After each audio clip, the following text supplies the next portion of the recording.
Քո հրաշքն ամեն օր ուղերձների շարք, հույսի աղբյուր անհուսության օրերին։ Մենք շարունակում ենք ուղերձների շարքը, որը կրում է Աստվածաշնչի օրհնությունները քո կյանքում անվանումը։ Այն նվիրված է YouVersion աստվածաշնչյան հավելվածի Bible.com 1 միլիարդ բաժանորդի սահմանագծի հատման աննախադեպ իրադարձությանը։ Սիրելի՛ բարեկամ, Աստված Իր Խոսքն օգտագործում է մեզ հոգևորապես ամրացնելու և հասունացնելու համար։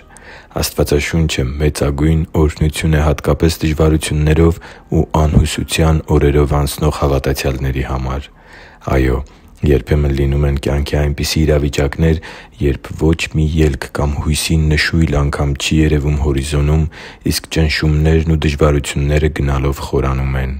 Սակայն Աստվածաշունչն է, որ մեզ սովորեցնում է անգամ ամենաանհույս թվացող իրավիճակներում մեր հայացքն ուղղել հույսի միակ աղբյուրին՝ Տեր Աստծուն և Նրա օգնությանը։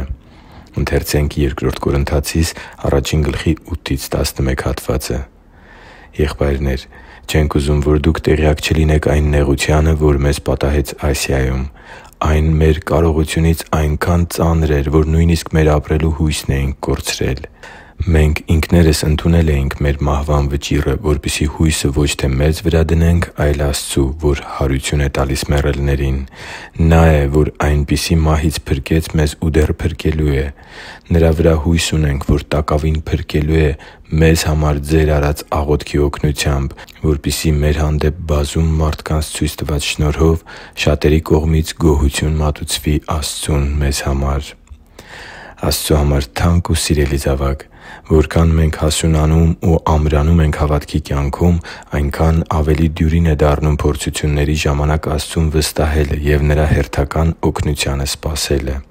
Հավատքի կյանքում ամրանալու միջոցը Աստվածաշունչն է՝ Սուրբ Գրքի անհատական ուսումնասիրությունը, Աստվածաշնչի սերտողության խմբերին մասնակցելը կամ Աստվածաշնչի հիմքի վրա կառուցված քարոզներն ու ուսուցումները լսելը։